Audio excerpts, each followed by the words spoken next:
Hi viewers, welcome to my YouTube channel. ಬನ್ನಿ ಇವತ್ತು ವ್ಲಾಗನ್ನು start ಮಾಡೋಣ. ಇವತ್ತಿನ ವ್ಲಾಗ್ ಬಂದುಬಿಟ್ಟು ಯಾವುದೇ ರೆಸಿಪಿ ಎಲ್ಲ ಏನು ಮಾಡ್ತಾಯಿಲ್ಲ. ಡೈಲಿ ವ್ಲಾಗು ನಾರ್ಮಲಾಗಿ ಯಾವ ರೀತಿ ಮಾಡ್ತೀನಿ ಆ ರೀತಿ ಅಪ್ಲೋಡ್ ಮಾಡ್ತಾಯಿದ್ದೀನಿ. ಹಾಗೆ ನನ್ನ ಚಾನಲಲ್ಲಿ ಡೈಲಿ ವ್ಲಾಗ್ ಮಾಡೋಕ್ಕಾಗ್ತಾಯಿಲ್ಲ. ಹಾಗಾಗಿ ಒಂದೊಂದು ಮಧ್ಯದಲ್ಲಿ ಒಂದೊಂದು ರೆಸಿಪಿ ಶೇರ್ ಮಾಡ್ಕೊತಾ ಇದ್ದೀನಿ. ನೋಡಿ, ದಯವಿಟ್ಟು ನೋಡಿಬಿಟ್ಟು ನನಗೆ ಸಪೋರ್ಟ್ ಮಾಡಿ. ಹಾಗೆ ಸಬ್ಸ್ಕ್ರೈಬ್ ಮಾಡ್ಕೊಂಡು ನೋಡಿ. ನನ್ನ ವಿಡಿಯೋ ಇಷ್ಟ ಇದ್ದರೆ ಪ್ಲೀಸ್ ಫ್ರೆಂಡ್ಸ್ ಆ್ಯಂಡ್ ಫ್ಯಾಮಿಲಿ ಜೊತೆ ಶೇರ್ ಮಾಡ್ಕೊಳ್ಳಿ ಅಂತ ಹೇಳ್ಕೊತ ಬನ್ನಿ ಇವತ್ತು ವ್ಲಾಗ್ ನೋಡೋಣ. ಇವತ್ತಿನ ರೆಸಿಪಿಯಲ್ಲಿ ಏನು ಶೂಟ್ ಮಾಡ್ಕೊತಾ ಇಲ್ಲ ನಾನು. ಪೂಜೆ ಇತ್ತು ನಮ್ಮ ಮನೇಲಿ. ಹಾಗಾಗಿ ವರ್ಷದೊಳಗಡೆ ಪೂಜೆ ಮಾಡಬೇಕು ಅಂತಂದು ಹೇಳ್ಬಿಟ್ಟು ನಾವು ಮಾವಂದ ತೀರ್ಕೊಂಡಿದ್ದು ವರ್ಷದೊಳಗಡೆ ಅಂದರೆ ಯುಗಾದಿಗೆ ವರ್ಷ ಬರುತ್ತೆ ಅಂತ ಮಾಡೋಣ ಅಂತ ಹೇಳ್ಬಿಟ್ಟು ಮಾಡಿದ್ದು. ನಮ್ಮ ಮಾವ ತೀರ್ಕೊಂಡು ಡಿಸೆಂಬರಲ್ಲಿ. ಆದರೆ ಯುಗಾದಿ ಒಳಗಡೆ ಒಂದು ಎಡೆ ಹಾಕಬೇಕು ಅಂತಂದು ಹೇಳ್ಬಿಟ್ಟು ಅಡುಗೆ ಮಾಡೋಣ ಅಂತ ಅಂದ್ಕೊಂಡು ಅಡುಗೆ ಸ್ಟಾರ್ಟ್ ಮಾಡಿದ್ದು. ರೆಡಿ ಮಾಡ್ಕೊತಾ ಇದ್ದೆ. ಟೈಮ್ ಬಂದುಬಿಟ್ಟು 5 ಗಂಟೆ ಆಗಿದೆ. ಇನ್ನೇನು ಸ್ವಲ್ಪ ಪಾಯಸ, ಪಲ್ಯ, ಅನ್ನ ಸಾಂಬಾರಲ್ವಾ, ಬೇಗ ಆಗಿಬಿಡುತ್ತೆ ಅಂತ ಹೇಳ್ಬಿಟ್ಟು ನಾನು ಸ್ವಲ್ಪ ಹೊತ್ತು ಬೆಳಗ್ಗೆಯಿಂದ ಕೆಲಸ ಮಾಡೆಲ್ಲ ಕ್ಲೀನ್ ಮಾಡಿಕೊಂಡು ತಿಂಡಿ ಎಲ್ಲ ತಿಂದ್ಕೊಂಡು ಮಧ್ಯಾಹ್ನ ಊಟ ಮಾಡಿಕೊಂಡು ಮತ್ತೆ ಎಲ್ಲ ಒಂದ್ಸರಿ ಅಡುಗೆ ಮನೆಯೆಲ್ಲ ನೀಟಾಗಿ ಕ್ಲೀನ್ ಮಾಡಿಕೊಂಡು ಸ್ಟವ್ ಎಲ್ಲ ಒರೆಸ್ಕೊಂಡು ಮತ್ತೆ ಮಾಡ್ತಾ ಇರೋದು. ಈ ದಾಸಪ್ಪ ಕರಿತಿರೋದ್ರಿಂದ ನೀಟಾಗಿ ಮಡಿಯಿಂದ ಮಾಡೋದು ಅಂದ್ಕೊಂಡು ಕೆಲಸ ಸ್ಟಾರ್ಟ್ ಮಾಡ್ತಾಯಿದ್ದೆ. 5 ಗಂಟೆ ಆಗಿರ್ಬೋದು. ಅವ್ರು ಬರೋದು 7 ಗಂಟೆಗೆ. ಏನೊಂದು 2ರಿಂದ 3 ಅವರಲ್ಲಿ ಆಗಿಬಿಡುತ್ತೆ ಅಡುಗೆ ಅಂತ ಹೇಳ್ಕೊಂಡು ಸ್ವಲ್ಪ ಹೊತ್ತು ರೆಸ್ಟ್ ತೊಗೊಂಡು ಆಮೇಲೆ ಅಡುಗೆ ಮಾಡ್ತಾಯಿದ್ದೆ.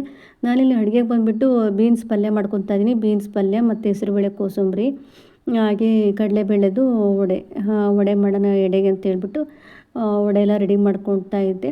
ಹಾಗೆ ಜೊತೆನೆಲ್ಲ ಸ್ವಲ್ಪ ಕೋಸಂಬರಿ, ಹಾಗೆ ತಿಳಿ ಸಾರು, ಇದಿಷ್ಟು ಮಾಡಿದ್ದೆ ನಾನು. ಹೆಸರುಬೇಳೆ ಪಾಯಸ, ವಡೆ, ಕೋಸಂಬರಿ, ತರಕಾರಿ ಪಲ್ಯ ಮಾಡೋಕ್ಕೂ ಬರೀ ಬೀನ್ಸ್ ಪಲ್ಯ ಇಷ್ಟು ಮಾಡ್ಕೊಂಡು ರೆಡಿ ಮಾಡಿಕೊಂಡೆ. ಹಾಗೆ ನಾನು ಪೂಜೆದಲ್ಲೇ ವೀಡಿಯೋ ಮಾಡೋಕ್ಕಾಗಲಿಲ್ಲ. ಏಕೆಂದರೆ ನನಗೆ ಎಲ್ಲದು ಪೂಜೆಗೆಲ್ಲ ಎತ್ಕೊಡ್ಬೇಕಿತ್ತು. ಅವ್ರು ಕೇಳ್ದಂಗೆಲ್ಲ ತೆಗೆದು ಕೊಡಬೇಕು.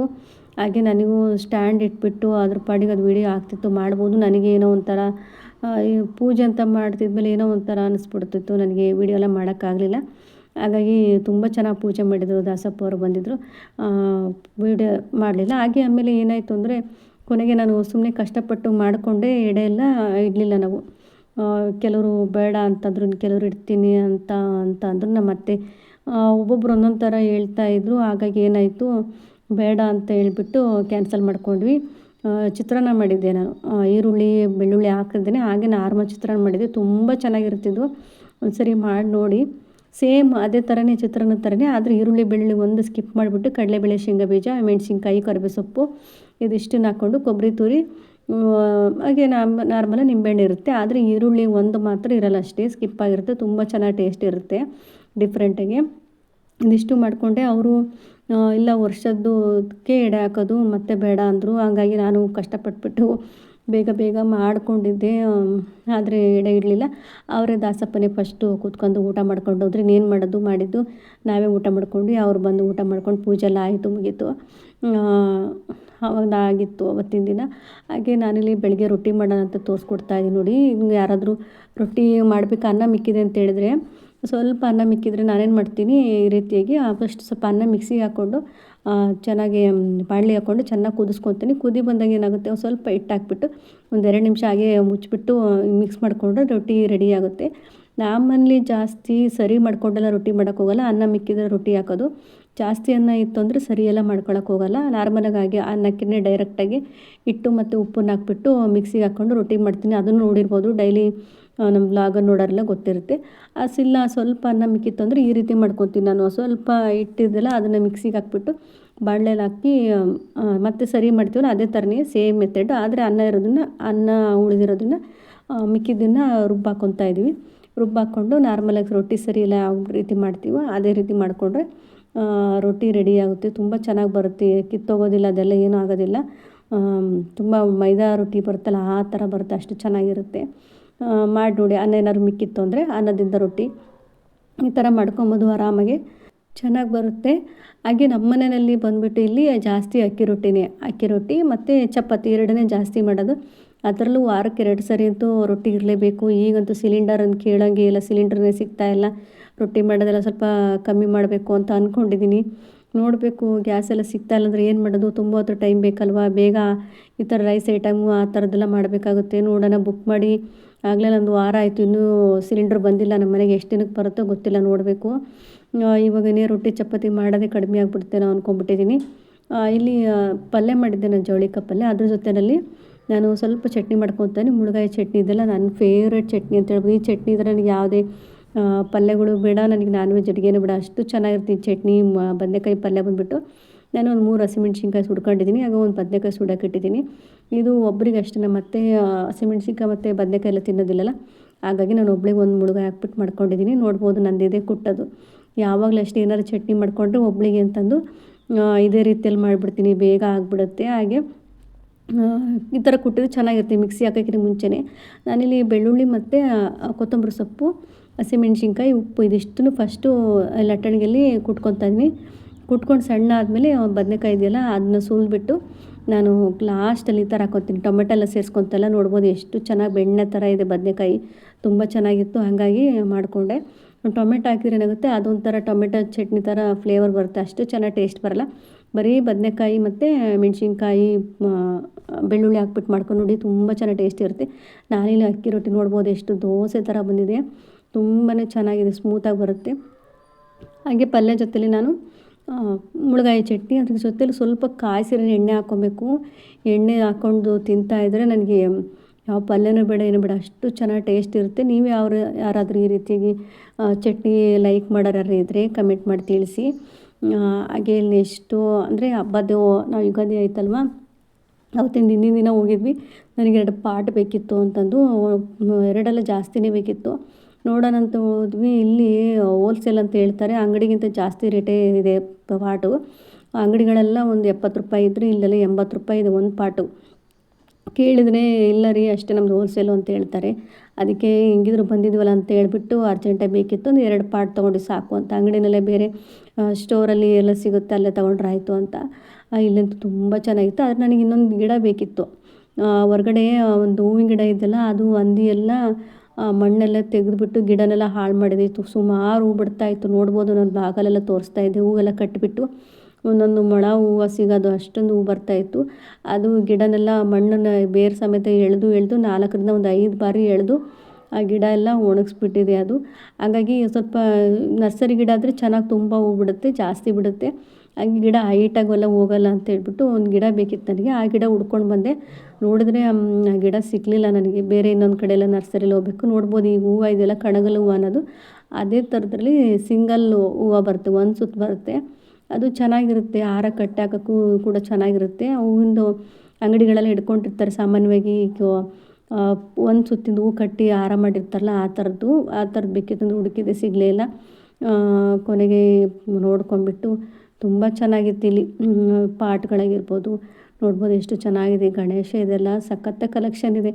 ಯಾರಾದರೂ ಬೇಕಿದ್ದರು ಮನೆ ಕಟ್ಟೋ ಅಂತಾರೆ, ಹೊರಗಡೆ ಎಲ್ಲ ಪಾರ್ಕಿಂಗ್ ಎಲ್ಲ ಮಾಡಿಕೊಂಡಿರ್ತಾರಲ್ಲ ಗಾರ್ಡನ್ ಥರ, ಆ ಗಾರ್ಡನಲ್ಲೆಲ್ಲ ಇಡೋಕ್ಕೆ ತುಂಬ ಚೆನ್ನಾಗಿದೆ. ಹಾಗೆ ನನಗೆ ಅಲ್ಲಿ ಯಾವುದು ಇಷ್ಟ ಆಯಿತು ಅಂದರೆ ನೋಡಿ, ಈ ಥರದ್ದೆಲ್ಲ ಇದೆ. ಸಿಮೆಂಟಲ್ಲಿ ತುಳಸಿ ಕಟ್ಟೆ ನೋಡ್ಬೋದು, ಎಷ್ಟು ಈ ಕಮಲ್ದು ಹೂವಿನ ಥರ ಟೈಪಲ್ಲಿ ಮಾಡಿಟ್ಟಿದ್ರು. ಪಾಟ್ಗಳು ಅಷ್ಟು ತುಂಬ ಚೆನ್ನಾಗಿತ್ತು, ಆದರೆ ಸಿಕ್ಕಾಪಟ್ಟೆ ಕಾಸ್ಟ್ಲಿ ಇದೆ, ಕಡಿಮೆನೇ ರೇಟ್ ಕೊಡೋಲ್ಲ. ಏನು ಹೋಲ್ಸೇಲ್ ಅಂತೇಳಿ ಕಡಿಮೆ ರೇಟಲ್ಲಿ ಏನಿಲ್ಲ, ಅಂಗಡಿಗಳಂತಲೇ ಜಾಸ್ತಿ ರೇಟ್ ಇದೆ. ನಾನಿನ್ನೇ ನೋಡೋಣ ಚಿಕ್ಕ ಚಿಕ್ಕ ಗಿಡ ಅಂತಂದು ಹೇಳ್ಬಿಟ್ಟು ನೋಡ್ತಾ ಇದ್ದೆ. ಏನು ಎಲ್ಲೆಲ್ಲಿ ಸಿಗುತ್ತೆ ಅಲ್ಲಲ್ಲಿ ಇರೋ ಗಿಡಗಳನ್ನೆಲ್ಲ ಸುಮ್ಮನೆ ಶೋಗೆ ಇಟ್ಟಿದ್ದಾರೆ. ಕೆಲವೊಂದು ಗಿಡಗಳು ರೋಡ್ ಸೈಡಲ್ಲೆಲ್ಲ ಬೆಳೆದಿರುತ್ತೆ, ಅದನ್ನೆಲ್ಲ ಶೋಗೆ ಪಾಟಿಗೆ ಹಾಕ್ಬಿಟ್ಟು ಇಟ್ಟಿದ್ದಾರೆ. ಹಾಗೆ ಇದು ಒಂದು ಪ್ಲಾಸ್ಟಿಕ್ಕದೊಂದು ತಗೊಳ್ಳೋಣ ಅಂತ ನೋಡಿದೆ. ಇವಾಗ ಮನಿ ಪ್ಲ್ಯಾಂಟಲ್ಲಿ ಮಧ್ಯದಲ್ಲಿ ಕಡ್ಡಿ ಸಿಗಿಸ್ತೀವಲ್ವ, ನಾವು ಆ ಥರ ಇದು ತಗೊಳ್ಳೋಣ ಅಂತ ನೋಡಿದೆ. ಇದು ನೋಡಿದ್ರೆ 170 ಏನೋ ಇತ್ತು. ಯಪ್ಪ ಜಾಸ್ತಿ ಆಯಿತು ಅಂದ್ಕೊಂಡೆ, ನಾನು ತಗೊಳ್ಳಿಲ್ಲ. ನನಗೇನು ಇವಾಗ ಅವಶ್ಯಕತೆ ಇರಲಿಲ್ಲ, ಆದರೂ ನೋಡೋಣ ಪ್ರೈಸ್ ಎಷ್ಟಿದೆ ಅಂತ ನೋಡಿದೆ. ಅಷ್ಟೊಂದು ರೇಟ್ ಇತ್ತು. ಹಾಗೆ ಬೇಡ ಅಂತ ಹೇಳ್ಬಿಟ್ಟು ಎಲ್ಲ ಕಡೆನೂ ಒಂದು ರೌಂಡ್ ಹಾಕ್ಕೊಂಡು ನೋಡಿ ಈ ಥರ ಮಾಡ್ಬೋದು, ಮನಿ ಪ್ಲ್ಯಾಂಟಿಗೆಲ್ಲ ಚೆನ್ನಾಗಿರುತ್ತೆ ಅಂತ ನೋಡಿದೆ. ಆಗಲಿಲ್ಲ, ಹಾಗಾಗಿ ಬೇಡ ಅಂತ ಬಿಟ್ಬಿಟ್ಟು ನಾನು ಒಂದು 2 ಪಾಟ್ ತೊಗೊಂಡು ಬಂದೆ. ನನಗೆ ಹೂವು ಗಿಡ ಸಿಗಲಿಲ್ಲ, ನಾನು ಹೋಗಿದ್ದಿರೋ ಗಿಡ. ನೋಡೋಣ ನೆಕ್ಸ್ಟು ನರ್ಸರಿಯಲ್ಲಿ ತೊಗೊಂಬರೋಣ ಅಂತ ಹೇಳ್ಬಿಟ್ಟು ಬೇರೆ ಕಡೆ ಹೋಗಿ ನೋಡಿದ್ರೆ ಸಿಗುತ್ತೆ ಅಂದ್ಕೊಂಡ್ರಿ ಹಾಗೆ ಬಂದೆ. ಆಮೇಲೆ ಯಾರ್ದಾದ್ರು ಮನೆ ಹತ್ರ ಇದ್ರೂ ಆ ಥರ ಸಿಕ್ಕರೆ ಕೇಳಿದ್ರೆ ಕೊಡ್ತಾರೆ, ತೊಗೊಂಬಂದು ಹಾಕಿದ್ರೆ ಆಯಿತು ಅಂದ್ಕೊಂಡು ಹಾಗೆ ಬಂದೆ. ಸಿಕ್ಕಿದ್ರೆ ತೊಗೊತಿದ್ದೆ, ಸಿಗಲಿಲ್ಲ ಅದು. ಹಾಗಾಗಿ ಬಂದ್ವಿ.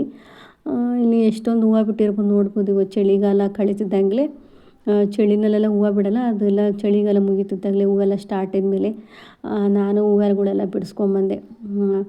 ಆಚೆ ಸರಿ ಇದು ಶಂಖಪುಷ್ಪ ಇದೆಲ್ಲ ಸುಮಾರು ಹೂ ಬಿಡ್ತಾಯಿತ್ತು. ಈ ಸರಿ ಯಾಕೋ ಏನೋ ಸ್ವಲ್ಪ ಕಡಿಮೆ ಬಿಡ್ತದೆ. ಸುಮಾರು ಅಂದರೆ ಒಂದು ಅರ್ಧ ಮೊಳವಷ್ಟು ಅರ್ಧಕ್ಕಿಂತ ಸ್ವಲ್ಪ ಕಮ್ಮಿ ಅಷ್ಟೊಂದು ಬಿಡ್ತಾಯಿತ್ತು ಶಂಖಪುಷ್ಪ. ಈ ಸರಿ ಕಡಿಮೆ ಆಗಿಬಿಟ್ಟಿದೆ. ಹಾಗೆ ಇದರಿಂದ ಜ್ಯೂಸ್ ಮಾಡ್ಕೊಂಡು ಕುಡಿತಾರೆ. ನಾನಂತೂ ಒಂದಿನಕ್ಕೂ ಮಾಡ್ಕೊಂಡು ಕುಡ್ದಿಲ್ಲ. ಕುಡಿಯೋಣ ಅಂತ ಅಂದ್ಕೊತೀನಿ, ಮಾಡ್ಕೊಳಂತ ಬೇಡಪ್ಪ ಅನಿಸ್ಬಿಡ್ತೈತಿ. ತುಂಬ ಒಳ್ಳೇದಿದು. ಆಯುರ್ವೇದಿಕ್ಕು ನಾವು ನಾನು ತೊಗೊಳ್ತಿರೋದು ಆಯುರ್ವೇದಿಕ್ ಸಿರಪ್ಪು ಅಥವಾ ಆಯುರ್ವೇದಿಕ್ ಮೆಡಿಷನ್ನೇ ತೊಗೊತಾರೆ ನಾನು. ಅದರಲ್ಲೇ ಶಂಖಪುಷ್ಪ ಅದೆಲ್ಲ ಯೂಸ್ ಮಾಡ್ತಾರೆ ಆಯುರ್ವೇದಿಕ್ ಅವರು. ನಾನು ಒಂದು ಟೈಮ್ ಜ್ಯೂಸ್ ಮಾಡ್ಕೊಂಡು ಕುಡಿಯೋಣ ಅಂದ್ಕೊಳ್ತೀನಿ. ಹೆಂಗಪ್ಪ ಕುಡಿಯೋದು, ಹೆಂಗಿರುತ್ತೇನೋ ಅಂತ ಅನಿಸ್ಬಿಡುತ್ತೆ. ನಾನು ಒಂದಿನನೂ ಟ್ರೈ ಮಾಡಿಲ್ಲ. ಮಾಡಬೇಕು, ನೋಡೋಣ ಯಾವತ್ತಾದರೂ ಮಾಡಿದರೆ ನಿಮ್ಮ ಜೊತೆ ಶೇರ್ ಮಾಡ್ಕೊತೀನಿ. ಇಷ್ಟೇ ಹೂವು ಸಿಗುತ್ತೆ, ಪರವಾಗಿಲ್ಲ, ಜಾಸ್ತಿ ಸಿಗ್ತಾಯಿತ್ತು. ಇಷ್ಟು ಹೂವು ಸಿಕ್ಕಿದೆ ನೋಡಿ. ಕೊನೆಯಲ್ಲಿ ನನ್ನ ಪೂಜೆ ಈ ಥರ ಇರುತ್ತೆ. ನನಗೆ ರಂಗೋಲಿ ನೋಡೋಕ್ಕೆ ಒಂದು ಇಷ್ಟ. ನನಗೆ ಪೂಜೆ ಅಂದಮೇಲೆ ನನಗೆ ಮೇಯ್ನ್ ರಂಗೋಲಿನೇ ಥರ ಏನೋ ಒಂಥರ ಪಾಸಿಟಿವ್ ವೈಬ್ ಕೊಡುತ್ತೆ. ರಂಗೋಲಿ ನೋಡ್ತಾಯಿದ್ರೆ ಮನಸ್ಸಿಗೆ ಒಂಥರ ಖುಷಿ ಏನೋ ಒಂಥರ ಅನಿಸ್ಬಿಡ್ತೈತಿ. ನಮ್ಮ ಮನೆಯವ್ರು ಪೂಜೆ ಮಾಡೋದು ಗೊತ್ತಲ್ಲ, ಅವ್ರ ಗಂಡು ಮಕ್ಕಳಿಗೆಲ್ಲ ಹಾಕಕ್ಕೆ ಬರಲ್ಲ. ಅಂದರೆ ಪ್ಲೇಟೆಲ್ಲ ಇದೆ, ಹಾಕ್ಬೋದು. ಅವರಿಗೆಲ್ಲ ಅಷ್ಟು ಗೊತ್ತಾಗಲ್ಲ. ಮನೆಯವ್ರಿಗೆಲ್ಲ ರಂಗೋಲಿ ಇದೆಲ್ಲ ಸ್ವಲ್ಪ ಪ್ಲೇಟ್ ಇಟ್ಬಿಟ್ಟು ಹಾಕೋದು. ಅವರೆಲ್ಲ ಗಂಡು ಮಕ್ಳು ಗೊತ್ತಲ್ಲ, ನಾರ್ಮಲಾಗಿ ಪೂಜೆ ಮಾಡೋದೇ ಕಷ್ಟ, ಇನ್ನು ಪ್ಲೇಟ್ ಇಟ್ಬಿಟ್ಟೆಲ್ಲ ಎಲ್ಲ ಹಾಕ್ತಾರೆ. ಹಾಗೆ ನಾನು ಪೂಜೆ ಮಾಡಿದರೆ ಈ ಥರ ರಂಗೋಲಿ ಇರಲೇಬೇಕು ನನಗೆ. ಈ ಥರ ಹಾಕ್ಬಿಟ್ಟು ಕೊನೆಯಲ್ಲಿ ನನ್ನ ಪೂಜೆ ಈ ಥರ ಆಯಿತು. ತುಂಬಾ ನೋಡ್ತಾಯಿದ್ರೆ ಮನಸ್ಸಿಗೆ ತುಂಬಾ ಖುಷಿ ಅನ್ನಿಸ್ತಾ ಇತ್ತು. ಹೇಳ್ದಂಗೆ ನನಗೆ ಪೂಜೆ ಮಾಡೋಕ್ಕೆ ಟೈಮ್ ಆಗೋದಿಲ್ಲ. ಸಖತ್ ಕೆಲಸ ಇರುತ್ತೆ, ಮಕ್ಕಳದು ಅಡುಗೆದು ಇದರಲ್ಲೇ ಮುಗ್ದೋಗ್ಬಿಡುತ್ತೆ. ನನ್ನ ಟೈಮ್ ಸಿಕ್ತು, ಬೇಗ ಆಯಿತು ಅಂದರೆ ಡೆಫಿನೆಟ್ಲಿ ಮಾಡೇ ಮಾಡ್ತೀನಿ ಪೂಜೆನ. ಪೂಜೆ ಮಾಡೋದಂದರೆ ಇಷ್ಟ. ಹಾಗೆ ನೋಡ್ಬೋದು, ತುಳಸಿ ಗಿಡ ಕೂಡ ಹೊಸದು ಹಾಕಿದೆ. ಸ್ವಲ್ಪ ದೊಡ್ಡದಾಗ್ತಿದ್ದಂಕಲೇ ಆ ಗಿಡ ಎಲ್ಲ ಬತ್ತೋಗ್ಬಿಡ್ತು. ಇನ್ನೊಂದು ಅರ್ಧ ಕಡ್ಡಿ ಹಸಿ ಇತ್ತು. ಅದು ಒಣಗಿಬಿಟ್ರೆ ಏನು ಮಾಡೋದು, ಅಷ್ಟರಲ್ಲಿ ಬೇರೆ ಗಿಡ ಇಟ್ಬಿಡೋಣ ಅಂತೇಳ್ಬಿಟ್ಟು ತುಳಸಿ ಗಿಡ ಎಲ್ಲೋ ಅಲ್ಲಿ ಇಲ್ಲಿ ಕೇಳಿಸ್ಕೊಂಡು ಒಂದು ಗಿಡ ಹಾಕಿದ್ದೀನಿ. ನೋಡಬೇಕು ಅದು ಹೇಗೆ ಬರುತ್ತೆ ಅಂತ. ಅಂದರೆ ಕೆಲವ್ರ ಮನೆಯಲ್ಲಿ ವರ್ಷ 2 ವರ್ಷ ಆದ್ರೂ ಇರುತ್ತೆ ತುಳಸಿ ಗಿಡ. ಒಂದೊಂದು ಎಲೆ ಒಣಗಲ್ಲ. ಒಂದೊಂದು ಪಾಟಲ್ಲಿ ಏನಾಗುತ್ತೆ, ಒಣಗಿಬಿಡುತ್ತೆ. ವರ್ಷಕ್ಕೊಂದ್ಸರಿ ಒಣಗೋದು ಮತ್ತು ಚಿಗುರೋದು ಆ ಥರ ಆಗಿಬಿಡುತ್ತೆ. ನಾನೇನೆಲ್ಲ ವರ್ಷದಲ್ಲಿ ಒಂದ್ಸರಿ ಚೇಂಜ್ ಮಾಡ್ತೀನಿ. ಮಳೆಗಾಲದಲ್ಲಿ ಚೇಂಜ್ ಮಾಡ್ತಿದ್ದೆ, ಆದರೆ ಈ ಸರಿ ಯಾಕೋ ಬೇಗ ಒಣಗೋಗ್ಬಿಡ್ತು. ಸ್ವಲ್ಪ ಹಸಿ ಇತ್ತು, ಇನ್ನೂ ಸ್ವಲ್ಪ ಅರ್ಧ ಕಡ್ಡಿ ಇದೆ ಹಸಿಯಾಗಿ. ಅದಕ್ಕೆ ಈ ಸರಿ ಬೇಗ ಒಣಗಿಬಿಡ್ತಲ್ಲ. ಹಾಗೆ ನನಗೆ ಡೈಲಿ ಬೆಳಗ್ಗೆ ಎದ್ದ ತಕ್ಷಣ ತುಳಸಿ ಕಟ್ಟೆ ನೋಡಿದ್ರೆ ಏನೋ ಒಂಥರ ಅನ್ನಿಸ್ತಾ ಇತ್ತು. ಬಂದ ತಕ್ಷಣವೇ ಅಯ್ಯೋ ಹಿಂಗಾಗಿದೆಲ್ಲ ಗಿಡ ಅಂತ ಅನಿಸ್ಬಿಡೋದು. ಅದು ನೀಟಾಗಿ ಬೆಳಗ್ಗೆ ಎದ್ದ ತಕ್ಷಣ ನೀಟಾಗಿ ಒಂದು ಗಿಡ ನೋಡಿದ್ರೆ ಮನಸ್ಸಿಗೆ ಸಮಾಧಾನ ಆಗಬೇಕು. ಇದು ಬಾಗಿಲು ನೇರವಾಗಿರೋದ್ರಿಂದ ಬಂದ ತಕ್ಷಣ ತುಳಸಿ ಗಿಡ ನೋಡಿದ್ರೆ ಅಲ್ಲಿ ಏನೂ ಇರೋದಿಲ್ಲ, ಗಿಡ ಎಲ್ಲ ಒಣಗಿರೋದೇ ಇರ್ತೈತೆ. ನನಗೆ ನೋಡೋಕ್ಕೆ ಒಂಥರ ಅನಿಸುತ್ತೆ. ಹಂಗಾಗಿ ಸ್ವಲ್ಪ ತೆಗೆದುಬಿಟ್ಟು ಹೊಸ ಗಿಡ ಹಾಕಿದೆ, ತುಳಸಿ ಗಿಡನ. ಇಲ್ಲಿ ನಾನು ಪಾಟ್ ತೊಗೊಂಬಂದಿದ್ನಲ್ಲ, ಹಾಗೆ ಇದನ್ನ ರೀಪಾಟ್ ಮಾಡಿಬಿಡೋಣ ಅಂತ ಹೇಳ್ಬಿಟ್ಟು ಮಾಡ್ತಾಯಿದ್ದೆ. ಯಾಕೆಂದರೆ ಸುಮಾರು ಪಾಟ್ಗಳೆಲ್ಲಾಗಿದೆ. ಇಲ್ಲಿ ಅಷ್ಟೊಂದು ಬಿಸಿಲು ಬರೋಲ್ಲ. ಬಿಸಿಲು ಬಂದಿಲ್ಲ ಅಂದ್ರೂ ಕೆಲವೊಂದು ಪಾಟ್ಗಳಿಗೆ ಬಿಸಿಲು ಬರುತ್ತೆ, ಕೆಲವೊಂದು ಪಾಟ್ಗಳಿಗೆ ಬಿಸಿಲು ಬರೋದಿಲ್ಲ. ಅದು ಬಿಸಿಲು ಜಡಕ್ಕೇ ಎಲ್ಲ ಒಣಗಿ ಪಾಟ್ಗಳೆಲ್ಲ ಸ್ವಲ್ಪ ಲಡ್ಡಾಗಿದೆ. ಹಿಂಗೇನಾರು ಹಿಡ್ಕೊಂಡು ಹೇಳಿದ್ರೆ ಸಾಕು, ಹಾಗೆ ಪಟ್ಟನ ಕಟ್ಟಾಗ್ಬಿಡುತ್ತೆ. ಈ ಸಿಮೆಂಟ್ ಪಾಟಲ್ಲಿ ಏನಾಗುತ್ತೆ, ಅದು ಒಂದು 200-250 ರೂಪಾಯಿ ಒಂದಿದೆ. ಅದು ಏನು ಕಡಿಮೆ ಇಲ್ಲ, ಜಾಸ್ತಿ ರೇಟೇ ಇದೆ. ಆದರೆ ಅದು ಏನಾಗುತ್ತೆ ಅಂದರೆ ತೊಗೊಬೋದು, ಬಾಳಿಕೆ ಬರುತ್ತೆ. ಆದರೆ ನಾವೇನಾದರೂ ರೀಪಾಟ್ ಮಾಡ್ಬೇಕಾದ್ರೆ ನಾವು ಮಣ್ಣನ್ನು ಎತ್ತಬೇಕಾದ್ರೆ ಈ ಥರ ಏನಾದ್ರು ಬಗ್ಗಿಸ್ಬಿಟ್ರೆ ಅದು ಕೂಡ ಸಿಮೆಂಟ್ ಒಡೆದೋಗ್ಬಿಡುತ್ತೆ. ನಮ್ಮ ಮನೇಲಿ ಮೊದಲೆಲ್ಲ ಇದ್ದಿದ್ದು ಸಿಮೆಂಟ್ ಪಾಟ್ಗಳೇ. ಹಿಂಗೆ ಬಗ್ಗಿಸ್ಬಿಟ್ಟು ನಾವು ಮಣ್ಣನ್ನ ಹೊರಗೆ ಎತ್ತಬೇಕಾದ್ರೆ ಅದು ಟಚ್ ಆಗಿ ಕಂಟ ಏನಿರುತ್ತೋ ಅದೆಲ್ಲ ಒಡೆದೋಗಿ ಸುಮಾರು ಸಿಮೆಂಟ್ ಪಾಟ್ಗಳೆಲ್ಲ ಹಾಳಾಗಿಬಿಟ್ಟಿದೆ. ಹಾಗಾಗಿ ಸಿಮೆಂಟಿನ ಪಾಟ್ ಬೇಡ ಅಂತೇಳ್ಬಿಟ್ಟು ನಾವು ಪ್ಲಾಸ್ಟಿಕ್ಕು ತೊಗೊಂಡೆ. ಇದು ಅಷ್ಟೇ, ಸ್ವಲ್ಪ ಬಿಸಿಲು ಏನಾರು ಇದಾಯಿತು ಅಂದರೆ ಏನಿಲ್ಲ ಅಂದ್ರೆ ಒಂದು 2 ವರ್ಷ 3 ವರ್ಷ 2 ವರ್ಷ ಬರ್ಬೋದು ಅಂದ್ಕೊಂಡು, 3 ವರ್ಷ ಎಲ್ಲ ಬರೋಲ್ಲ, ಒಂದು 2 ವರ್ಷ ಪಾಟ್ಗಳು ಬರುತ್ತೆ. ಹಾಗಾಗಿ ಇದಿಷ್ಟು ಪಾಟ್ಗಳು ತೊಗೊಂಡು ರೀಪಾಟ್ ಮಾಡ್ತಾಯಿದ್ದೆ. ಇದೆಲ್ಲ ಸುಮಾರು ಚಿಕ್ಕ ಪಾಟ್, ಗೊತ್ತಲ್ಲ ನರ್ಸರಿ ಯಾವ ಥರ ಇರುತ್ತೆ ಪಾಟ್ ನರ್ಸರಿಲಿ ಅಂತ, ಆ ಥರ ಚಿಕ್ಕ ಪಾಟಲ್ಲಿ ತೊಗೊಂಡಿರೋ ಗಿಡಗಳು ಇವಾಗೆಲ್ಲ ಇಷ್ಟಿಷ್ಟು ದೊಡ್ಡದಾಗಿದೆ. ಸ್ವಲ್ಪ ದೊಡ್ಡದಾಗಿ ಬೇರೆ ಪಾಟಲ್ಲಿ ಹಾಕ್ತಾನೆ ಚೆನ್ನಾಗಿ ದೊಡ್ಡದಾದ್ರೆ ಅಂತ ಹೇಳ್ಬಿಟ್ಟು. ಇದು ಬಂದುಬಿಟ್ಟು ನಾವು ಊರಿಂದ ಕನಕಾಂಬರ ಅಂತೀನಿ, ಸೇವಂತಿಗೆ ನಾನು ಬೇರಿಂದಲೇ ತೊಗೊಂಬಂದಿರಲಿಲ್ಲ. ಬೇರೆ ಇಲ್ಲದೇ ಹಾಗೆ ಒಂದು ಅರೆ ಇರುತ್ತಲ್ಲ, ಅದನ್ನ ಕಟ್ ಮಾಡ್ಕೊಂಡು ತೊಗೊಂಬಂದಿದ್ದೆ. ಅದು ಒಂದು ಅರೆ ಹಾಕಿದ್ದೀನಿ, ಅಷ್ಟು ಚೆನ್ನಾಗಿ ಬಂದಿದೆ. ಅದು ಬೇರಿಂದೆಲ್ಲ ಏನು ತಂದಿಲ್ಲ, ಒಂದು ಕಡ್ಡಿ ತೊಗೊಂಬಂದು ಹಾಗೆ ಸಿಕ್ಕಿಸಿದ್ದೆ, ಚೆನ್ನಾಗಿ ಬಂದಿದೆ. ಇಲ್ಲಿ ಅವತ್ತು ಸುಮಾರು ಗಾಳಿ ಜೋರಾಗಿ ಬರ್ತಾಯಿತ್ತು. ಗಾಳಿ ಆಗ ಟೈಮಲ್ಲಿ ನಾನು ಬೇರೆ ಕೆಲಸ ಮಾಡ್ತಾಯಿದ್ದೆ. ಅಷ್ಟು ಚೆನ್ನಾಗಿ ಹೂವು ನೋಡ್ಬೋದು ಎಷ್ಟು ಚೆನ್ನಾಗಿ ಜೋರಾಗಿ ಗಾಳಿ ಬರ್ತಾಯಿದೆ ಅಂತ.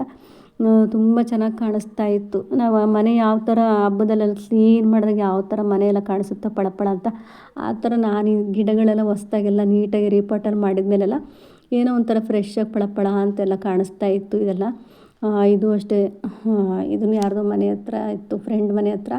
ಅದನ್ನು ಕೇಳಿಬಿಟ್ಟು ಇಸ್ಕೊಂಬಂದೆ. ಇದು ಸಖತ್ತಾಗಿ ಬರುತ್ತೆ, ತುಂಬ ಚೆನ್ನಾಗಿ ಬರುತ್ತೆ. ಇದು ಬಂದರೆ ಅಂತೂ ಪಾಟಲ್ಲಿ ಏನೂ ಕಾಣೋದಿಲ್ಲ, ಹಾಗೆ ಆ ಕಡೆ ಈ ಕಡೆ ಸುತ್ತಲೂ ಕೆಳಗಡೆ ಬಿದ್ದಿರುತ್ತೆ, ಚೆನ್ನಾಗಿ ಕಾಣಿಸುತ್ತೆ. ಅದನ್ನ ನೋಡ್ಬಿಟ್ಟು ನಾನು ಅದನ್ನು ಒಂದು ಕಡ್ಡಿ ತೊಗೊಂಬಂದು ಹಾಕೀನಿ. ಇವಾಗೆಲ್ಲ ತುಂಬ ಚೆನ್ನಾಗಿ ದೊಡ್ಡದಾಗಿ ಬಂದಿದೆ. ಅದ್ರ ಪಕ್ಕದಲ್ಲಿ ಕೂಡ ಚಿಕ್ಕ ಚಿಕ್ಕದಾಗಿ ಬಂದು ತುಂಬ ಗಿಡಗಳೆಲ್ಲ ಪುಟ್ಟ ಪುಟಾಣಿ ಗಿಡಗಳೆಲ್ಲ ಬಂದಿದೆ. ದೊಡ್ಡ ಪಾಟಲ್ಲಿ ಹಾಕಿದ್ದೆ ನಾನು, ಈ ಸೊಪ್ಪೆಲ್ಲ ಬೆಳೀತಾರಲ್ಲ ಆ ಥರ ಪಾಟಲ್ಲಿ, ಅದಕ್ಕೆ ತೆಗೆದುಬಿಟ್ಟು ಸಪ್ರೇಟು ಚಿಕ್ಕ ಪಾಟಲ್ಲಿ ಹಾಕಿದ್ದೀನಿ. ಚೆನ್ನಾಗಿ ಬಂದಿದೆ. ಇಲ್ಲಿ ನಾನು ಜವಳಿಕಾಯಿ ಪಲ್ಯ ಮಾಡೋಣ ಅಂತ ಹೇಳ್ಬಿಟ್ಟು ಕುಕ್ಕರಲ್ಲಿ ಜವಳಿಕಾಯಿ ಮತ್ತು ಕ್ಯಾರೆಟ್ ಇದೆಲ್ಲ ಇದಿಷ್ಟನ್ನು ಉಪ್ಪು ಹಾಕ್ಬಿಟ್ಟು ಸಪ್ರೇಟಾಗಿ ಬೇಯಕ್ಕೆ ಇಟ್ಕೊಂಡಿನಿ. ಯಾಕೆಂದರೆ ಇಲ್ಲಿ ಮಾಡೋಕ್ಕೆ ಹೋದರೆ ಈ ಥರ ಡೈರೆಕ್ಟಾಗಿ ಬೇಗ ಬೇಯೋದಿಲ್ಲ ಜವಳಿಕಾಯಿ, ಹಾಗಾಗಿ ಒಂದು ವಿಷಲ್ ಹಾಕ್ಸ್ಕೊಂಬಿಟ್ರೆ ಬೇಗ ಆಗ್ಬಿಡುತ್ತೆ. ಸ್ಕೂಲಿಗೆಲ್ಲ ಮಕ್ಕಳಿಗೆ ಬೇಗ ಆಗಬೇಕಲ್ವ, ನಾವು ಬೇಯಿಸ್ಕೊತ ಕೂತ್ಕೊಳಕ್ಕೆಲ್ಲ ಟೈಮ್ ಸಾಲಲ್ಲ, ಹಾಗಾಗಿ ಒಂದು ವಿಷಲ್ ಹಾಕ್ಸ್ಕೊಂಬಿಟ್ರೆ ಬೇಗ ಆಗಿಬಿಡುತ್ತೆ.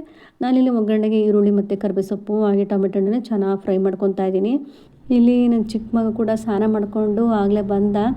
ಇವ್ನು ಯಾವಾಗಲೂ ಅಷ್ಟೇ, ಅದೇ ತೋರಿಸಿ ನಾನು ಸ್ಟಾರ್ಟಿಂಗು ಬ್ಲಾಗಲ್ಲೆಲ್ಲ ನೋಡಿರೋರು ಗೊತ್ತಾಗುತ್ತೆ.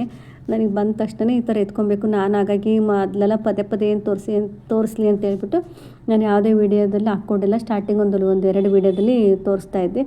ಈಗ ಎತ್ಕೊಂಡ್ಮೇಲೆ ನೋಡೋಣ, ನಿನ್ನ ಹೈಟ್ ಬಂದಿದ್ದೀನಿ, ಇಷ್ಟಕ್ಕೆ ಹೈಟ್ ಆಗಿದ್ದೀನಿ ಬರ್ತಾನೆ, ಡೈಲಿ ಎತ್ಕೊ ಅಂತ ಹೇಳ್ತಾನೆ. ಎತ್ಕೊಂಡ್ರೆ ಸಾಕು, ನಾನು ಇಷ್ಟು ಹೈಟ್ ಆಗಿದ್ದೀನಿ, ಆಮೇಲೆ ನೀನು ಕುಳ್ಳಿ ಆಗ್ತೀಯಾ, ನಾನು ಇಷ್ಟು ಹೈಟ್ ಆಗ್ತೀನಿ ಅಂತೇಳೆಲ್ಲ ನೋಡ್ತಾ ಇರ್ಬೋದು ಅವನು. ನಾನು ಇಷ್ಟು ಬಂದಿದ್ದೀನಿ, ಫಸ್ಟ್ ಸ್ಟ್ಯಾಂಡರ್ಡಿಗೆ ಇಷ್ಟು ಬರ್ತೀನಿ, ಫಿಫ್ತಿಗೆ ಇಷ್ಟಕ್ಕೆ ಬರ್ತೀನಿ ಅಂತೆಲ್ಲ ಹೇಳ್ತಾ ಇರ್ತಾನೆ. ಆಮೇಲೆ ನೀನು ಕುಳ್ಳಿ ಆಗ್ತೀಯಾ, ನಾನು ಹೆಂಗೆ ಉಪ್ಪು ಕೊಡಲಿ ಅಮ್ಮ ದೊಡ್ಡಕ್ಕಾದ್ರೆ ಅಂತೆಲ್ಲ ಬಂದು ಹೇಳ್ತಾ ಇರ್ತಾನೆ. ಡೈಲಿ ನಾನು ಕೂಡ ಯಾವುದೇ ವೀಡಿಯೋದಲ್ಲಿ ತೋರಿಸ್ತಲ್ಲ, ಇವತ್ತೊಂದು ಸರಿ ಬಂದಿದ್ದಲ್ಲ ಹಾಗೆ ಹಾಕಿದೆ. ಹಾಗೆ ಜವಳಿಕಾಯಿ ಎಲ್ಲ ಬೆಂದಿತ್ತಲ್ಲೋ ಅದನ್ನು ಬಾಣಲೆಯಲ್ಲಿ ಹಾಕ್ಕೊಂಡೆ. ಇಲ್ಲಿ ರುಬ್ಬೋದಕ್ಕೆ ಅಂತ ಸ್ವಲ್ಪ ಕೊಬ್ಬರಿ ಮತ್ತು ಹುರ್ಗಡ್ಲೆ ಬೆಳ್ಳುಳ್ಳಿ ಇದಿಷ್ಟನ್ನೇ ರುಬ್ಕೊಂಡಿದ್ದೀನಿ. ತುಂಬ ನೈಸಾಗಿ ರುಬ್ಕೊತಾ ಇಲ್ಲ, ಸ್ವಲ್ಪ ತರಿಯಾಗಿ ರುಬ್ಕೊತಾ ಇದ್ದೀನಿ. ಇದ್ರ ಜೊತೆಯಲ್ಲಿ ಸ್ವಲ್ಪ ಅರಿಶಿನ ಪುಡಿ ಹಾಕ್ಕೊತ, ಒಂದು ಅರ್ಧ ಸ್ಪೂನಷ್ಟು ಅರಿಶಿನ ಪುಡಿ, ಹಾಗೆ ಒಂದು 3 ಸ್ಪೂನಷ್ಟು ಪಲ್ಯ ಪುಡಿ ಸೇರಿಸ್ಕೊತಾ ಇದ್ದೀನಿ. ನಮ್ಮದು ಪಲ್ಯ ಪುಡಿ ಸಪ್ರೇಟು, ಸಾಂಬಾರು ಪುಡಿ ಸಪ್ರೇಟು. ನಾನು ಸಾಂಬಾರು ಪುಡಿ ಸೇರಿಸ್ಕೊತಾ ಇಲ್ಲ, ಇದು ಪಲ್ಯ ಪುಡಿ ಅಂತ ಮಾಡ್ಕೊಂಡಿದ್ದೆ ಸಪ್ರೇಟು. ಅದನ್ನೊಂದು 3 ಸ್ಪೂನ್ ಹಾಕ್ಕೊಂಡು ಹಾಗೆ ಒಂದು ನಿಮಿಷ ಮುಚ್ಚಿಬಿಟ್ಟು ನೀಟಾಗೆಲ್ಲ ಮಸಾಲೆ ಎಲ್ಲ ಹೊಂದ್ಕೊಳಕ್ಕೆ ಹಾಗೆ ಬಿಟ್ಟಿದ್ದೀನಿ. ಕೊನೆಯಲ್ಲಿ ನೋಡ್ಬೋದು ಒಂದು 2 ಸ್ಪೂನಷ್ಟು ಕುರ್ಷಾಣಿ ಪುಡಿ, ಹಾಗೆ ಅದರಿಂದ ಒಂದು 3 ಸ್ಪೂನಷ್ಟು ಶೇಂಗಾನ ಹುರಿದ್ಬಿಟ್ಟು ಪುಡಿ ಮಾಡ್ಕೊಂಡಿದ್ದೀನಿ. ಲಾಸ್ಟಲ್ಲಿ ಶೇಂಗಾ ಪುಡಿ ಮತ್ತು ಕುರ್ಷಾಣಿ ಪುಡಿ ಹಾಕ್ಕೊಂಡ್ರೆ ಸೂಪರಾಗಿರೋ ಟೇಸ್ಟ್ ಆಗುತ್ತೆ. ಯಾರ್ಯಾರು ಜವಳಿಕಾಯಿ ಪಲ್ಯ ಇಷ್ಟ ಆಗಲ್ಲ ಈ ರೀತಿ ಮಾಡ್ಕೊಂಡು ನೋಡಿ, ತುಂಬ ಚೆನ್ನಾಗಿ ಇಷ್ಟಪಡ್ಕೊಂಡು ತಿಂತಾರೆ. ಹಾಗೆ ಇದನ್ನು ಡ್ರೈಯಾಗಿ ಕೂಡ ಮಾಡ್ಬೋದು. ನಾನು ಅಕ್ಕಿ ರೊಟ್ಟಿಗೆ ಮಾಡಿರೋದಂತ ಡ್ರೈ ಮಾಡಿದರೆ ಅಷ್ಟೊಂದು ಚೆನ್ನಾಗಿರಲ್ಲ. ಒಂದು ಸ್ವಲ್ಪ ಗ್ರೇವಿ ಥರ ಸಿಗ್ತಾಯಿದ್ರೆ ರೊಟ್ಟಿಗೆ ಚೆನ್ನಾಗಿರ್ತೀನಿ. ಚಪಾತಿಗೆಲ್ಲ ಆದರೆ ಸ್ವಲ್ಪ ಡ್ರೈ ಇದ್ರೂ ಪರವಾಗಿಲ್ಲ, ಚೆನ್ನಾಗಿ ಆಗುತ್ತೆ, ಏನು ಅಷ್ಟೊಂದು ಅನಿಸಲ್ಲ, ಚೆನ್ನಾಗಿ ಟೇಸ್ಟ್ ಇರುತ್ತೆ ಡ್ರೈ ಆದರೆ ಚಪಾತಿಗೆ. ಈಗ ಅಕ್ಕಿ ರೊಟ್ಟಿಗೆಲ್ಲ ಬಂದುಬಿಟ್ಟು ಸ್ವಲ್ಪ ಗ್ರೇವಿ ಥರ ಇದ್ರೇ ಚೆನ್ನಾಗಿ. ಮಾಡಿದಾಗೆಲ್ಲ ತುಂಬ ತೆಳುಗಿತ್ತು, ನೋಡ್ಬೋದು ಎಷ್ಟೊಂದು ಗಟ್ಟಿಯಾಗಿದೆ, ತುಂಬಾ ಸೂಪರಾಗಿತ್ತು. ನನಗೆ ಈ ಜವಳಿಕಾಯಿ ಪಲ್ಯಗಿಂತ ನಾನು ಬದನೇಕಾಯಿ ಪಲ್ಯ ಮಾಡ್ಕೊಂಡಿದ್ವಲ್ಲ ಈ ಪಲ್ಯ ಅಂತೂ ಸೂಪರಾಗಿತ್ತು. ಚಟ್ನಿ ಪಲ್ಯ ಅಂತ ಅಂತೀನಿ, ಚಟ್ನಿ ಮಾತ್ರ ಸೂಪರಾಗಿತ್ತು. ಒಂದ್ಸರಿ ಟ್ರೈ ಮಾಡಿ, ಆದರೆ ಟೊಮೆಟೊ ಎಲ್ಲ ಹಾಕೋಕ್ಕೆ ಹೋಗಬೇಡಿ, ಹಾಗೆ ಮಾಡ್ಕೊಂಡು ನೋಡಿ, ತುಂಬ ಚೆನ್ನಾಗಿರುತ್ತೆ. ಹಾಗೆ ಇಲ್ಲಿ ಪಕ್ಷಿಗಳೆಲ್ಲ ಬಂದು ಸುಮಾರು ಬಂದು ಹೋಗ್ತಾಯಿದ್ವು. ಒಂದಿನ ಅಕ್ಕಿ ಇಟ್ಟಿದ್ದೆ ಬೌಲಲ್ಲಿ, ಎಲ್ಲ ಬಂದು ಕಚ್ಕೊಂಡು ತಿಂದು ಹೋದ್ವು.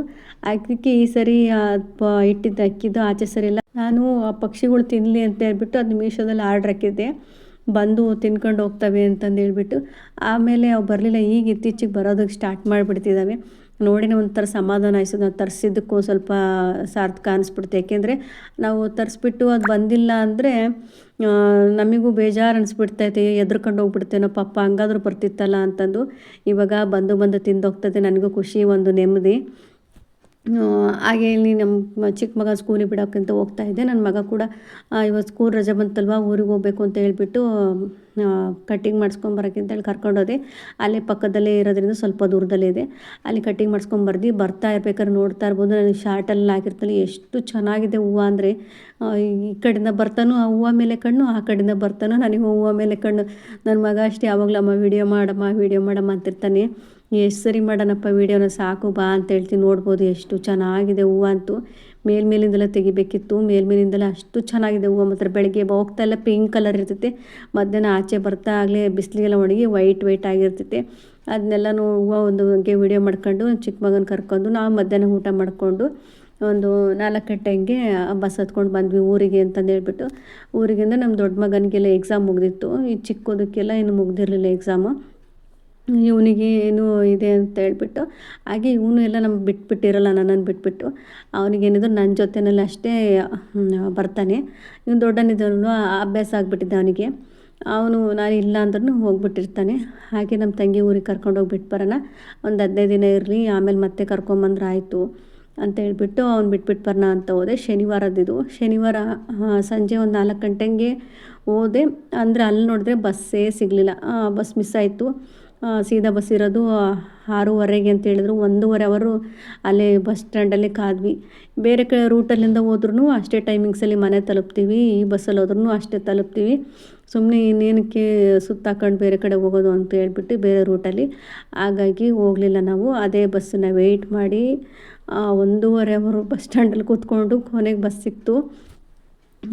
ಹೊರಟ್ವಿ. ನಾವಲ್ಲಿ ಮನೆಗೆ ಹೋಗೋದಕ್ಕೆ, ಮನೆಗೆ ಹೋಗೋ ಅಷ್ಟರಲ್ಲಿ 8 ಗಂಟೆ 8:15 ಆಯಿತು. ಇಲ್ಲೇ ಪಕ್ಕದೂರಲ್ಲಿ ತಂಗಿದರ ಪಕ್ಕದೂರಲ್ಲಿ ತೇರು ಆಗ್ತೈತೆ, ನೋಡ್ಬೋದು ಎಷ್ಟು ಚೆನ್ನಾಗಿದೆ ಪುಟಾಣಿದು. ನಾನು ಇಷ್ಟು ಚಿಕ್ಕ ತೇರು ನೋಡಿರೋದು ಈ ಊರಲ್ಲೇ, ಎಲ್ಲೂ ನೋಡಿರಲಿಲ್ಲ ನಾನು. ಏಕೆಂದ್ರೆ ದೊಡ್ಡ ದೊಡ್ಡ ತೇರೇ ನೋಡಿರೋದು. ನಮ್ಮೂರಲ್ಲಿ ಒಂದು ಸ್ವಲ್ಪ ಸುಮಾರು ದೊಡ್ಡ ತೇರೇ ಇದೆ, ಮೀಡಿಯಮ್ ಇದೆ. ಬೇರೆ ಬೇರೆ ಊರಲ್ಲೆಲ್ಲ ಸ್ವಲ್ಪ ಹೈಟ್ ಇರೋ ತೇರಿದೆ. ಇಲ್ಲಿ ಊರಲ್ಲಿ ಚಿಕ್ಕ ತೇರಿದೆ, ಅಂದರೆ ಅಷ್ಟೇ ಚೆನ್ನಾಗಿತ್ತು. ಎಷ್ಟು ಚೆನ್ನಾಗಿದೆ ಅಂದರೆ ನನಗೆ ತೇರಿದೆ ಅಂತ ಗೊತ್ತಾಯಿಲ್ಲ. ಬಸ್ ಆಗಲೇ ಸ್ಟಾಪ್ ಆಗಿಬಿಟ್ಟಿತ್ತಲ್ಲ, ಇವಾಗಲೇ ಮೂವ್ ಆಗ್ತಾ ಇತ್ತು. ಆಮೇಲೆ ಅಡ್ಡ ಬೇರೆ ಆಯಿತು. ವೀಡಿಯೋ ಮಾಡೋಕ್ಕಾಗಲಿ ಎಷ್ಟಾಯ್ತು ಅಷ್ಟು ವೀಡಿಯೋ ಮಾಡ್ಕೊಂಡು. ತುಂಬ ಚೆನ್ನಾಗಿತ್ತು ತೇರು ಮಾತ್ರ. ಡೆಕೋರೇಷನ್, ಹೂವು ಅಲಂಕಾರ ಅಂತೂ ಸೂಪರ್ ಮಾಡಿದ್ರು.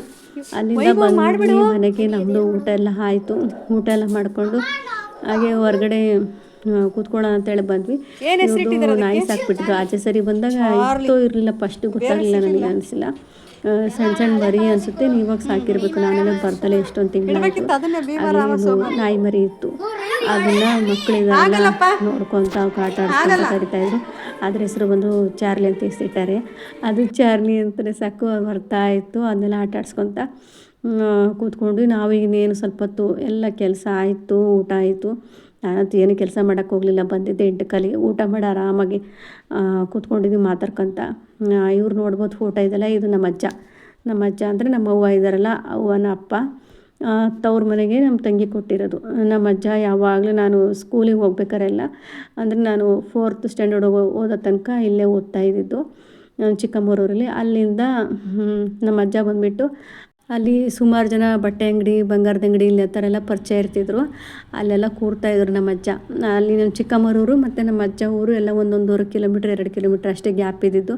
ನಾನು ಇಲ್ಲಿ ಸ್ಟಾರ್ಟಿಂಗಲ್ಲಿ ಚಿಕ್ಕವಳಿದ್ದಾಗ ನಮ್ಮ ಅಜ್ಜ ಮನೇಲಿ ಇದ್ದಿದ್ದು. ಆಮೇಲೆ ಸ್ವಲ್ಪ ಫಸ್ಟ್ ಸ್ಟ್ಯಾಂಡರ್ಡ್ ಹೋದ್ಮೇಲೆ ನಮ್ಮ ಚಿಕ್ಕಮ್ಮರ ಮನೆಗೆ ಹೋದೆ. ಅಲ್ಲಿಂದ ನಾನು ಸ್ಕೂಲಿಗೆ ಹೋಗ್ತಾ ಇದ್ದಿದ್ದು ಫಸ್ಟ್ ಸ್ಟ್ಯಾಂಡರ್ಡಿಗೆಲ್ಲ. ಅವಾಗ ನಮ್ಮ ಅಜ್ಜ ಸಿಗ್ತಾಯಿದ್ರು, ನಾನೆಲ್ಲ ದುಡ್ಡು ಇಸ್ಕೊತಾ ಇದ್ದೆ.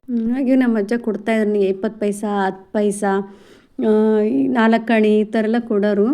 ನನಗೆ ಅದೇನೋ ಇಸ್ಕೊಂಬಾರ್ದಂತ ಅವಾಗೆಲ್ಲ ಗೊತ್ತಿತ್ತು. ಚಿಕ್ಕ ಮಕ್ಕಳಾದ್ರೆ ಹಾಗೆ ಅಲ್ವಾ, ಎಲ್ಲರೂ ಏನಾರು ಒಂದು ಅಂಗಡಿಯಲ್ಲಿ ಹೋಗಿ ತಿನ್ನಬೇಕು, ತೊಗೊಬೇಕು ಅಂತ ಆಸೆ ಇರುತ್ತೆ. ನಾನು ಹಾಗೆ ಇಸ್ಕೊತಾ ಇದ್ದೆ.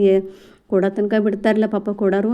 ಒಂದೊಂದು ದಿನ ಚೇಂಜ್ ಇರ್ತಾಯಿರಲಿಲ್ಲ ಅಂತೇಳಿ ₹1 ಕೊಡೋರು, ₹1, ₹2 ಕೊಡೋರು. ಅವಾಗ ಎಷ್ಟು ಖುಷಿ ಅಂದರೆ, ₹1, ₹2 ಎಷ್ಟೊಂದು ಸ್ವೀಟ್ ಬರೋದು. ನಾನು ಜಾಸ್ತಿ ತಿಂತಾ ಇದ್ದಿದ್ದೆ ಸ್ವೀಟ್. ಚಿಕ್ಕ ಮಕ್ಕಳಿಂದ್ರೆ ಎಲ್ಲರಿಗೂ ಸ್ವೀಟ್ ಇಷ್ಟ ಅಲ್ವಾ. ಸ್ವೀಟು ಯಾವ ರಸಗುಲ್ಲ, ಅದು ಮತ್ತು ಇನ್ನೊಂದೇನೋ ಯಾವ ಸ್ವೀಟ್ಗಳ ಹೆಸರೆಲ್ಲ ನನಗೆ ನೆನಪಿಲ್ಲ. ಆ ಸ್ವೀಟ್ಗಳು ತೊಗೊತಾ ಇದ್ದೆ. ಇಲ್ಲ ಅಂದರೆ ಈ ಬಟಾಣಿ ಮತ್ತು ಬೋಟಿ ಬರುತ್ತಲ್ಲ, ಇಂಥದ್ದೆಲ್ಲ ತೊಗೊಂಡು ಫ್ರೆಂಡ್ಸ್ ಜೊತೆ ತಿನ್ಕೊಂತ ಹೋಗ್ತಿದ್ದೆ. ಆದರೆ ಇವಾಗ ನಮ್ಮ ಅಜ್ಜ ಇದ್ದಿದ್ರೆ ಬಿಡ್ತಿದ್ನ. ನಮ್ಮ ಅಜ್ಜನಿಗೆಲ್ಲ ರೇಗಿಸ್ಕೊತ, ನಾನೇ ನಮ್ಮ ಅಜ್ಜನಿಗೆ ದುಡ್ಡು ಕೊಡಿ ಅಂತ ಕೇಳ್ಕೊತ ತಮಾಷೆ ಮಾಡ್ಕೊತಾ ಇರ್ತಾಯಿದ್ವಿ. ನಮ್ಮ ಅಜ್ಜ ನಾವಾಗಲೇ 7th 6th ಇದ್ದಾಗಲೇ ತೀರ್ಕೊಂಡ್ರು. ಇದು ಬಂದುಬಿಟ್ಟು ಆವಾಗಲೇ ತೋರಿಸಿದ್ನಲ್ಲ ಮುಂದುಗಡೆ ಮನೆ, ಅದು ಹಂಚು ಮನೆ, ಅದು ಹಳೆ ಮನೆ. ಈ ಕಡೆಯಿಂದೆಲ್ಲ ಇವಾಗ ಹೊಸ ಮನೆ ಕಟ್ಟಿರೋದು. ಇವಾಗ ಅಂದರೆ ಅಲ್ಲಿ 2 ವರ್ಷ ಆಯಿತು ಕಟ್ಟಿ. ಈ ಗಿಡಗಳೆಲ್ಲ ನಮ್ಮ ಮನೆಯಿಂದ ತೊಗೊಂಬಂದಿದ್ದು, ಚೆನ್ನಾಗಿ ಚಿಗುರಿದೆಲ್ಲ, ಖುಷಿ ಆಯಿತು. ಆದರೆ ಇನ್ನೊಂದು ಗಿಡ ಹಾಕಿ ಸ್ವಲ್ಪ ತೆಂಗಿನ ಗರಿ ಥರದ ಗಿಡ ಇತ್ತಲ್ಲ, ಆ ಗಿಡ ಬಂದೇ ಇಲ್ಲ. ಅದೇ ಒಂದು ಬೇಜಾರು. ಅದು ಬಂದಿದ್ರೆ ಇನ್ನೂ ಚೆನ್ನಾಗಿರ್ತಾಯಿತ್ತು. ಇಲ್ಲಿ ನೋಡ್ಬೋದು, ನಾವೆಲ್ಲ ಕೋಲಲ್ಲಿ ಮಾಪಲ್ಲಿ ಒರೆಸ್ತಾಯಿದ್ರೆ ಇವಳೆಲ್ಲ ಸಣ್ಣ ಆಗಬೇಕು ಅಂತೇಳಿ ಈ ಥರ ಕೂತ್ಕೊಂಡು ಕೈಯಲ್ಲೇ ಸಮಾಧಾನ ಅಂತೇಳ್ಬಿಟ್ಟು ಕೈಯಲ್ಲೆಲ್ಲ ಒರೆಸ್ತೇಳಿ. ಅವಳು ಸಣ್ಣ ಆಗೋಲ್ಲ, ನಾವು ದಪ್ಪ ಆಗೋಲ್ಲ. ನೋಡ್ಬೋದು, ಇನ್ನೆಲ್ಲ ಕೈಯಲ್ಲಿ ಒರೆಸ್ತಾಳೆ. ಅಂದರೆ ಒಳಗಡೆಯಲ್ಲಿ ಯಾವುದ್ರಲ್ಲಿ ಒರೆಸ್ತಾಳಪ್ಪ, ಕೋಲಲ್ಲಿ ಒರೆಸ್ತಾಳೆ ಅನಿಸುತ್ತೆ. ಇಲ್ಲಿ ಯಾಕೋ ಹೊರಗಡೆ ಕೈಯಲ್ಲಿ ಒರೆಸ್ತಾ ಇದ್ದಾಳೆ. ನೋಡ್ಬೋದು ಇಲ್ಲ ಎಷ್ಟೊಂದು ಹೂ ಬಿಟ್ಟಿದೆ. ನಾನು ಹೇಳ್ತಾಯಿದ್ದೆ ಎಷ್ಟೊಂದು ಹೂ ಬಿಟ್ಟಿದೆ ನೋಡು ಅಂತ. ಹಾಗೆ ಏನು ಮಾಡೋಕ್ಕಲ್ಲ, ಹಳ್ಳಿ ಕಡೆ ಎಲ್ಲ ಜಾಗ ಇರುತ್ತಲ್ಲ, ಎಲ್ಲ ಜಾಸ್ತಿ ಗಿಡಗಳೆಲ್ಲ ಹಾಕೊಂಡಿರ್ತಾರೆ. ನಾವು ಅದನ್ನು ನೋಡಿಬಿಟ್ಟು ಏನೋ ಒಂದು ಅದ್ಭುತ ಥರ ಹಾಗೆ ಹೀಗೆ ಅಂತ ನೋಡ್ತಾ ಇರ್ತೀವಿ. ಎಷ್ಟು ಚೆನ್ನಾಗಿದೆ, ದಪ್ಪ ಕಲರ್ ಹೂವು ಬಿಟ್ಟಿದ್ದು, ದಪ್ಪ ಸುತ್ತಿದ್ದು. ಇಲ್ಲಿ ನೋಡ್ಬೋದು ಬದನೆಕಾಯಿ ಬಿಟ್ಟಿದ್ದು ಎಷ್ಟು ಚೆನ್ನಾಗಿದೆ ಅಂದರೆ, ಒಂದು ಸೇಬೆಹಣ್ಣು ಇರುತ್ತಲ್ಲ ಅಷ್ಟು ಸೈಜ್ ಇತ್ತು. ಬದನೆಕಾಯಿ ಮಾತ್ರ ಸೂಪರಾಗಿತ್ತು. ನನಗೂ ತೊಗೊಂಬಂದು ಕೊಟ್ಟರು ಕಿತ್ಕೊಂಡು. ಇದು ನಮ್ಮ ಅತ್ತೆ ಮನೆ ಹಿಂದುಗಡೆದಿದ್ದು ಜಾಗ.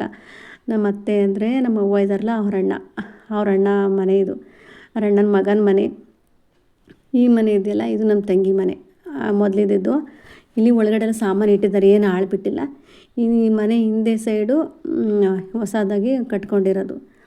ಚೆನ್ನಾಗಿದೆ, ಒಂಥರ ದೊಡ್ಡ ದೊಡ್ಡ ನೀಲಗಿರಿ ಮರ, ಏನೋ ಒಂಥರ ಚೆನ್ನಾಗಿರುತ್ತೆ, ಆರಾಮಾಗಿರ್ಬೋದು. ಯಾವುದೇ ವೆಹಿಕಲ್ ಗಾಡಿ ಇಲ್ಲ, ಏನಿಲ್ಲ. ಹಿಂದೆ ಹೋಗುತ್ತೆ ಗಾಡಿಗಳೆಲ್ಲ, ಹಿಂದೆ ರೋಡ್ ಇದೆ. ಅಲ್ಲೇನೋ ಒಂಥರ ಚೆನ್ನಾಗಿದೆ, ದೊಡ್ಡ ದೊಡ್ಡ ಮರಗಳಿದ್ರೆ ಏನೋ ಒಂಥರ ಚೆನ್ನಾಗಿ ನೋಡೋಕ್ಕೆ. ಇಲ್ಲಿ ಟೀ ಎಲ್ಲ ರೆಡಿಯಾಗಿತ್ತು, ಟೀ ಕುಡ್ಕೊಂಡು ಹಾಲು ಕರಿಯೋಕ್ಕೆ ಅಂತ ಹೋಗಿದ್ವಿ ನಾವು. ಎಷ್ಟು ವರ್ಷಗಳೇ ಕಳೆದೋಯ್ತು ನಾವು ಹಾಲು ಕರಿತಲೇ. ನಾವು ಸಣ್ಣವರಿದ್ದಾಗ ಒಂದು 5ನೇ ಕ್ಲಾಸ್ 6ನೇ ಕ್ಲಾಸ್ ಇದ್ದಾಗ ನಮ್ಮ ಮನೇಲಿ ಒಂದು ಹಸು ಇತ್ತು. ಇದೇ ಥರ ಸೇಮ್ ಹಸು ಇತ್ತು, ಅಂದರೆ ಇದಕ್ಕಿಂತ ಸ್ವಲ್ಪ ದೊಡ್ಡ ಹಸು. ಚೆನ್ನಾಗಿತ್ತದು. ಅದನ್ನು ನಾವು ಎಷ್ಟು ಜನ ಯಾರೇ ಹಾಲು ಕರೆದ್ರೂ ಪಾಪ ಕಾಲಾಗ ಹೊಡಿತಾರಿಲ್ಲ. ಈ ಹಸು ನೋಡಿದ್ರೆ ನಮ್ಮದು ಹಸು ನೆನಪಾಯ್ತು, ಎಷ್ಟು ವರ್ಷಗಳಾಗೋಯ್ತು ಅವಾಗ ಹಾಲು ಕರೆದಿದ್ದು. ಇವಾಗ ಹಾಲು ಕರಿತಾಯಿದ್ವಿ ನಾನು ನನ್ನ ತಂಗಿ. ಆವಾಗಲೂ ಅಷ್ಟು ನಾವು ಚಿಕ್ಕವರಿದ್ದಾಗ ನಮ್ಮ ತಂಗಿ ನಾವೆಲ್ಲ ಸೇರ್ಕೊಂಡು ಮಧ್ಯೆ ಪಾತ್ರೆ ಇಟ್ಕೊಂಡು ಹಾಲು ಕರಿತಾಯಿದ್ವಿ. ಇವಾಗಲೂ ತಂಗಿ ಯಜಮಾನ್ರಿರಲಿಲ್ಲ, ಊರಿಗೆ ಹೋಗಿದ್ರು. ಹಾಗಾಗಿ ನಾನು ಇಬ್ಬರು ಸೇರಿಕೊಂಡು ಎಷ್ಟಾಗುತ್ತೋ ಅಷ್ಟು ಹಾಲು ಕರೆದ್ವಿ. ಅಪರೂಪ ಆಯ್ತಲ್ಲ, ತುಂಬ ದಿನ ಆದಮೇಲೆ ಕೈಯೆಲ್ಲ ನೋವು ಬರೋದು. ಆದರೂ ಏನೇನೋ ಮಾಡಿ ಹಾಲು ಕರೆದು ಮುಗಿಸಿದ್ವಿ. ಹಾಗೆ ನಾವು ಕೂಡ ಊರ ಕಡೆ ಹೊರಟ್ವಿ. ಶನಿವಾರ ರಾತ್ರಿ 8 ಗಂಟೆಗೆ ಬಂದು ಮತ್ತೆ ಬೆಳಿಗ್ಗೆ ಆಗಲೇ 10 ಗಂಟೆ ಬಸ್ಸಿಗೆ ರೈಟ್ ನಾವಂತೂ.